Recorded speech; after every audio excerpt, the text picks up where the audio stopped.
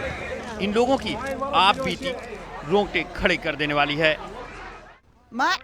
एक बार हम इलाज कराने अस्पताल पहुंचे तो उन्होंने हमें जूतों से मारा और कहा कि तुम लोग इलाज नहीं करा सकते।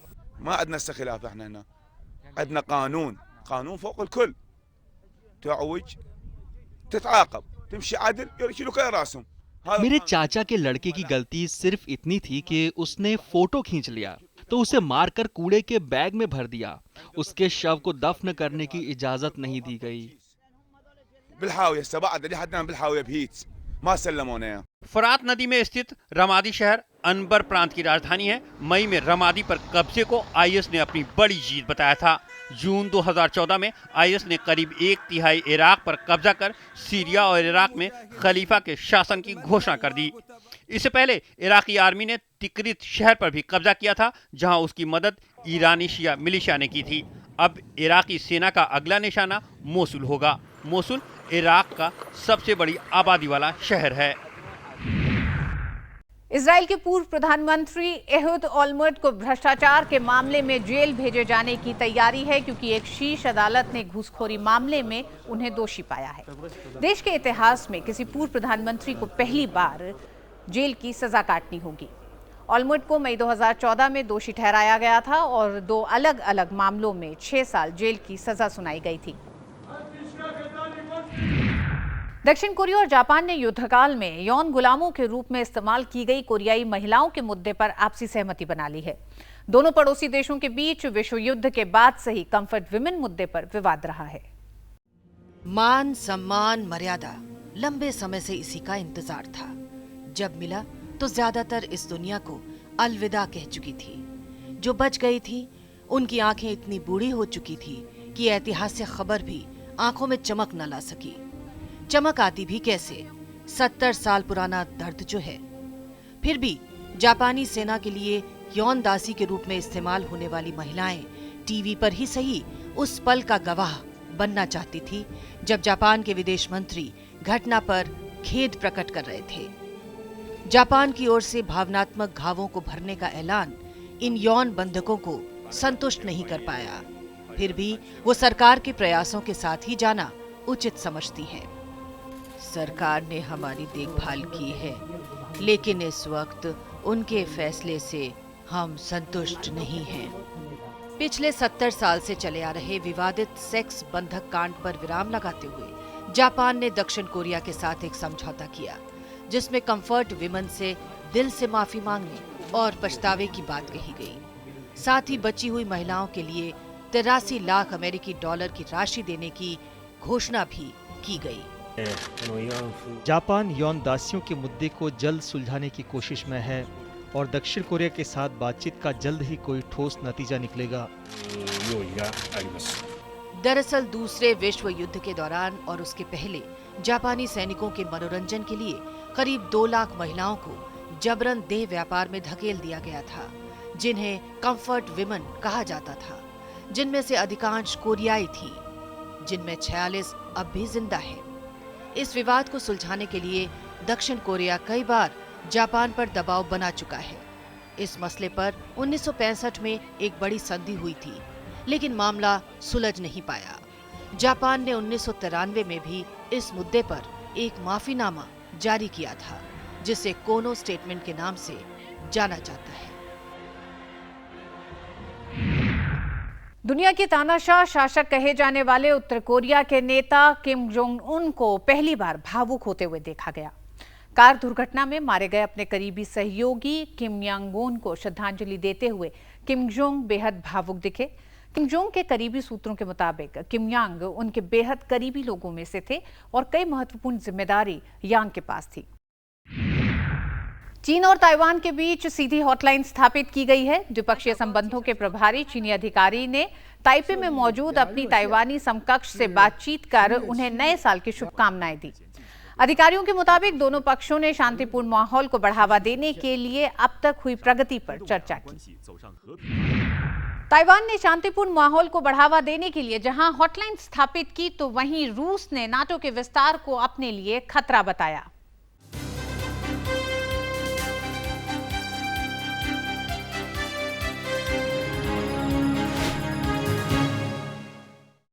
रूस के राष्ट्रपति व्लादिमीर पुतिन ने नए राष्ट्रीय सुरक्षा पत्र पर हस्ताक्षर किए हैं।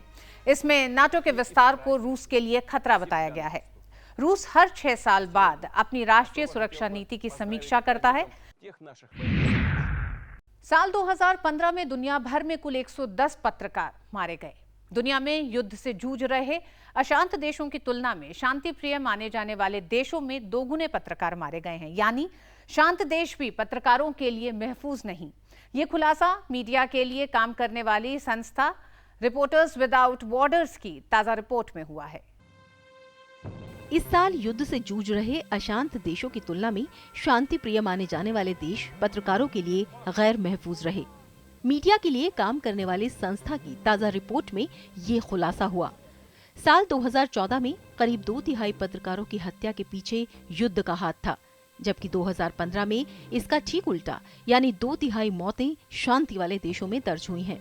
इस साल युद्धग्रस्त क्षेत्रों में सिर्फ 36 पत्रकारों की हत्या हुई, जबकि शांत माने जाने वाले देशों में ये आंकड़ा 64% रहा। रिपोर्ट के मुताबिक 2015 में दुनिया भर में 110 पत्रकारों की हत्या हुई। इनमें फ्रांस के 10 और भारत के 9 पत्रकार शामिल हैं। 67 पत्रकारों की हत्या काम के दौरान हुई। इनमें फ्रांस और सोमालिया की एक महिला पत्रकार भी शामिल है। फ्रांस में चार्ली एब्दो मामले की वजह से पत्रकारों की हत्या हुई। पिछले साल युद्धग्रस्त क्षेत्र में ज्यादा पत्रकार मारे गए हैं और इस शांत प्रिय क्षेत्र में इस वर्ष 2/3 पत्रकारों की मौत हुई है। इन सभी जगहों पर पत्रकारों को जानबूझकर निशाना बनाया गया है। मीडिया कर्मियों की हत्या के मामले पिछले 10 साल में 72% बढ़े हैं। इस दौरान दुनिया भर में 787 पत्रकारों की हत्या की जा चुकी है। इस साल आतंकी संगठनों ने 54 पत्रकारों को बंधक बनाया। इनमें सीरिया में 26, यमन में 13, इराक में 10 और लीबिया में 5 पत्रकारों को बंधक बनाया गया। 153 पत्रकारों की अलग अलग मामलों में गिरफ्तारी भी हुई। इनमें सबसे ज्यादा 23 पत्रकार चीन में गिरफ्तार किए गए। मिस्र में 22 और ईरान में 18 पत्रकार गिरफ्तार किए गए। तुर्की ने भी 9 पत्रकारों को गिरफ्तार किया। नए आंकड़े इस बात का इशारा करते हैं कि शांति देशों में पत्रकारों को निशाना बनाकर उनकी हत्या का रुझान बढ़ा है, जो एक स्वस्थ लोकतंत्र और स्वतंत्र समाज के लिए चुनौती है। इस चुनौती से निपटने के लिए संयुक्त राष्ट्र से पत्रकारों की सुरक्षा के लिए विशेष प्रतिनिधि नियुक्त करने की मांग की जा रही है। दक्षिणी ब्रिटेन और फ्रांस के कई हिस्से भारी तूफान से जूझ रहे हैं। बिजली चली गई है और यातायात में रुकावट पैदा हो गई है। अधिक बारिश के कारण घरों में पानी घुस गया है। भारी बारिश के कारण उड़ानें भी प्रभावित रहीं। मौसम वैज्ञानिकों के मुताबिक ये ब्रिटेन में हाल के सालों का सबसे खतरनाक तूफान है। 1987 के अक्टूबर में ग्रेट स्टॉर्म के कारण इंग्लैंड में भारी नुकसान हुआ था। उस समय ब्रिटेन में 18 और फ्रांस में 4 लोग मारे गए थे। 180 किलोमीटर प्रति घंटे की रफ्तार के कारण 1.5 लाख पेड़ उखड़ गए थे और करीब $1 अरब की संपत्ति का नुकसान हुआ था। जलवायु परिवर्तन का खतरा पूरे विश्व पर मंडरा रहा है, उससे अमेरिका भी अछूता नहीं है।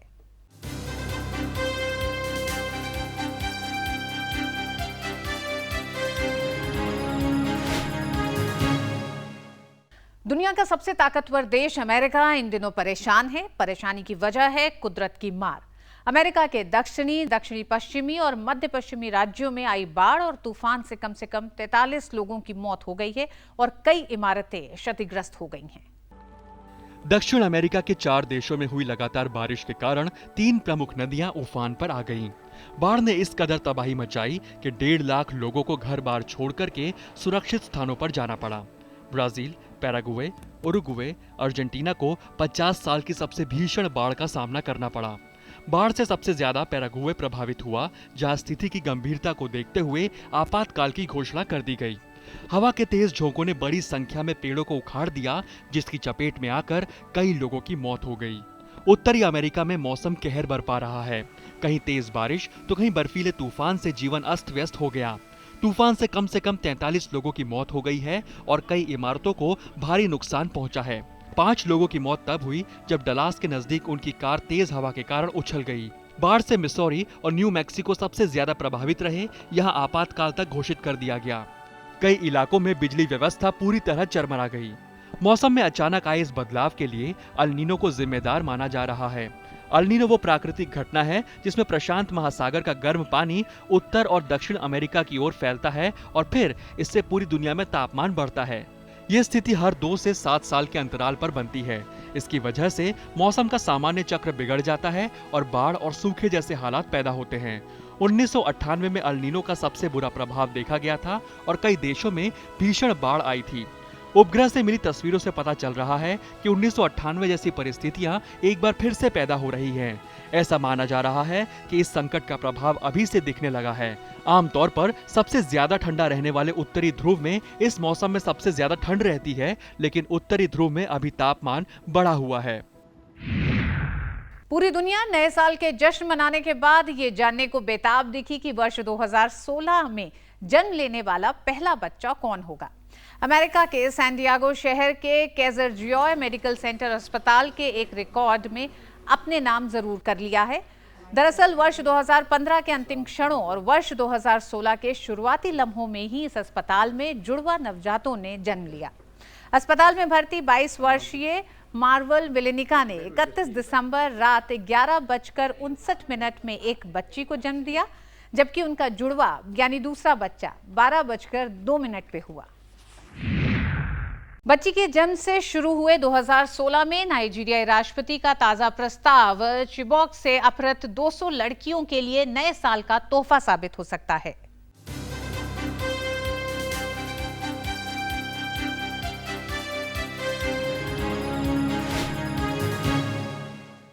नाइजीरिया के राष्ट्रपति मोहम्मद बुहारी ने कहा है कि वो पिछले साल अप्रैल में अगवा हुई 200 स्कूली लड़कियों की रिहाई के लिए बोको हराम से समझौता करने को तैयार है।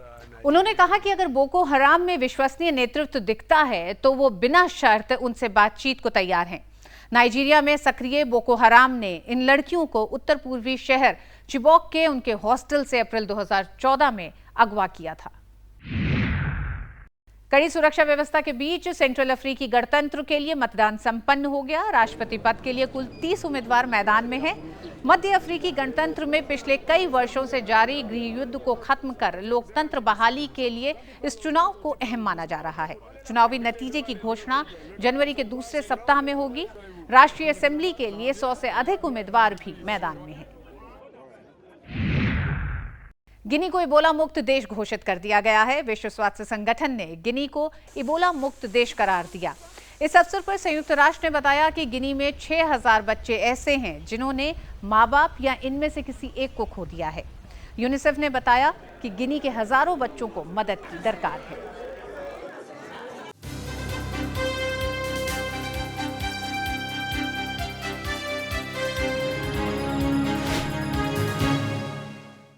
क्षतिपूर्ति या बदला, किसी की शारीरिक हानि या हत्या के बदले में अपराधी से बच्चियां ली जाती हैं। सुनने में आपको अटपटा और खौफनाक लगेगा, मगर पाकिस्तान के सीमांत प्रांत बलूचिस्तान और स्वात में आज भी प्रतिबंध के बावजूद हर साल बढ़ रहे हैं स्वरा प्रथा के मामले। सनीदा एक दिन स्कूल से घर पहुंची तो पिता ने जो फरमान सुनाया, उसे लगा कि स्वात घाटी के सभी पहाड़ टूटकर उसके ऊपर गिर गए हैं। फरमान ही कुछ ऐसा था। महज 5 साल की नन्ही उम्र में शादी का हुक्म, वो भी उस शख्स से जिसे वो न कभी मिली हो, न कभी देखा हो, न ही उम्र का कोई तालमेल हो। हतप्रभ सनीदा माँ को दुखड़ा सुनाती है। पहले झटके में माँ इस प्रस्ताव को खारिज कर देती है, लेकिन जल्द ही मामले की गंभीरता भांपकर सब्र कर लेती है, क्योंकि यह फैसला एक बाप का नहीं बल्कि उस पारंपरिक सभा का था जिसे लोया जिरगा कहते हैं। जिरगा ने पिता द्वारा दूसरे कबीले की एक लड़की को भगा ले जाने के बदले बेटी और भतीजी को उस कबीले में देने का तुगलकी फरमान सुनाया था। पाकिस्तान के कुछ इलाकों में विवादित मामले के हल के बदले नन्ही बच्चियों को दुल्हन के रूप में देने की प्रथा है। इस प्रथा को स्वारा कहा जाता है। कभी पाकिस्तान के स्विट्जरलैंड के नाम से जाने जाने वाले स्वात में ये प्रथा तेजी से पैर पसार रही है। 2013 में पुलिस ने स्वारा के 9 जबकि 2012 में सिर्फ 1 मामलों में FIR दर्ज की। हालांकि 2012 के गैर सरकारी आंकड़े बेहद चिंताजनक हैं। इनकी संख्या 132 बताई जाती है। मानवाधिकार संगठनों का कहना है कि डर के कारण कई मामले सामने नहीं आ पाते हैं। अब सनीदा को ही लीजिए, पहले तो परिवार खामोशी बनाए रखा, लेकिन जिरगा की तरफ से लड़की भेजने के बढ़ते दबाव के बाद उसके मामा ने नन्ही बच्ची की जिंदगी बचाने का फैसला किया। उन्होंने जिरगा के फैसले के खिलाफ अदालत का दरवाजा खटखटाया। सनीदा के पिता समेत अन्य कई लोग गिरफ्तार हुए, लेकिन पुख्ता सबूत न होने के कारण ज्यादातर बरी हो गए। जो बच गए वो कानून की बारीकियों का सहारा लेकर सरकार के आदेश की धज्जियां उड़ा रहे हैं। पाकिस्तान सरकार ने दोनों जिरगा और स्वारा प्रथा को अवैध करार रखा है, फिर भी ये प्रथा धड़ल्ले से मासूम जिंदगियां रौंद रही हैं।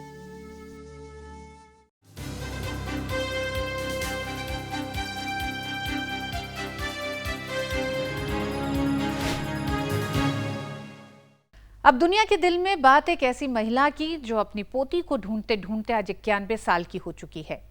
एक दिन अर्जेंटीना की मशहूर लेखिका मारिया इसाबेल डे मारियानी को पोती को ढूंढने में सफलता मिल गई। 40 साल तक पोती से बिछड़ने का गम एक दिन खुशियों में बदला, लेकिन ये खुशी क्षणिक साबित हुई। दादी की आंखें पिछले 40 सालों से लाडली पोती को ढूंढते ढूंढते न सिर्फ बूढ़ी हो चुकी थीं, बल्कि उसकी रोशनी भी चली गई थी। फिर भी उम्मीद का दामन नहीं छोड़ी। पोती को गले लगाकर उसकी आंखों में अपना अक्स देखने का सपना लिए 91 साल की हो गई। उम्र के इस पड़ाव पर एक दिन अचानक ये सपना पूरा होता नजर आया। वो लड़की जिसकी बरसों से तलाश थी, हाथ में एक रिपोर्ट लिए पास खड़ी थी। रिपोर्ट कह रही थी, इसे गले लगा लो, इसकी आंखों में खुद को ढूंढो, ये तुम्हारा खून है। ये वही लड़की है जिसकी बरसों से तुम्हें तलाश थी। ये महिला अर्जेंटीना की मशहूर लेखिका मारिया इसाबेल डे मारियानी हैं, जिन्हें चीचा के नाम से जाना जाता है। नवंबर 1976 की एक मनहूस रात चीचा घर पर बैठी अपनी 2 महीने की पोती के लिए स्वेटर बुन रही थी। तभी सेना ने उनके बेटे के घर पर धावा बोल दिया। बीवी समेत 4 लोगों को मौत के घाट उतार दिया और 2 महीने की मासूम पोती को अगवा कर ले गए। बेटा घर पर नहीं था, सो बच गया, लेकिन बाद में उसकी भी हत्या कर दी गई। अर्जेंटीना में यह सिर्फ एक चीचा का दर्द ना था। 7 साल में 500 बच्चे चुराए गए, महिलाओं को नंगा करके समुद्र में फेंका गया। 2 तानाशाहों ने विरोध करने वाले बुद्धिजीवियों, विद्यार्थियों, कम्युनिस्टों का बेरहमी से सफाया किया। ये तानाशाह नोर्खे विडेला और रेनाल्डो बेनियोने थे। कम्युनिस्ट विरोधियों के खिलाफ चलाए गए गंदे युद्ध में अर्जेंटीना से 30,000 लोग छीन लिए गए। चीचा ने देश के दर्द को समझा और बच्चों की तलाश के लिए एक संस्था बनाई।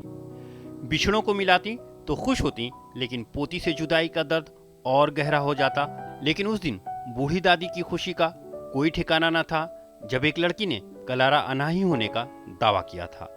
खबर फैली तो राष्ट्रपति ने भी बधाई दी। पुष्टि सरकार की तरफ से भी होनी थी, लिहाजा कलारा अनाही होने का दावा करने वाली लड़की का सरकारी लैब में डीएनए टेस्ट हुआ तो चीचा का दर्द दोगुना हो गया। बूढ़ी आंखों में फिर से उदासी छा गई और वो बच्चों की तरह फूट फूट कर रोने लगी। खबर दुनिया की कार्यक्रम में आज के अंक में बस इतना ही। आप अपने सुझाव और अपनी प्रतिक्रियाएं हमें ईमेल कर सकते हैं। हमारा ईमेल आईडी है khabarduniaki@gmail.com। अंत में आपको छोड़ जाते हैं दुनिया भर में मनाए गए नए साल के जश्न की कुछ रोचक झलकियों के साथ। आप उठाइए इन तस्वीरों का लुत्फ। हमारी पूरी टीम को दीजिए इजाजत। नमस्कार।